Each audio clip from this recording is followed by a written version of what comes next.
I personally came from a Christian household, being able to go to Sunday school, youth, church services, and things like basic and kick. Now all these things were truly a God-given thing, and I'm truly blessed, for it's made me who the Christian I am today. But when I was at my youth age, I didn't really understand what it meant. I didn't really understand what it meant to follow Christ and to be a Christian.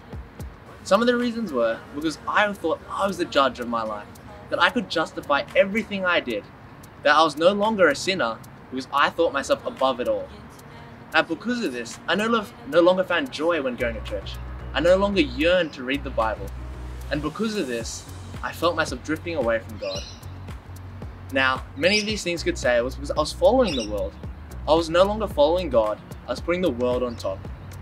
And because of this, I no longer felt that I was a Christian. But I stopped going to church. I kept going because I thought it was an obligation, whether because of my parents or for my friends. I kept doing all these things just because I could. Now it was around year 11 and 12 where I truly understood what the gospel was to me. That I was no longer just following the world, I was no longer following my friends or family, but I was following God. That I was reading the Bible, I was yearning to read the Bible now. I had found joy in going to church, and that I no longer was part of sin, but I was part of God. And because of this, I understood the gospel. I finally understood what it meant when Jesus died on the cross, that we could be saved, that we no longer need to fear death, and that when we do die, we will one day be on his right hand side, that we'll have a proper relationship with God.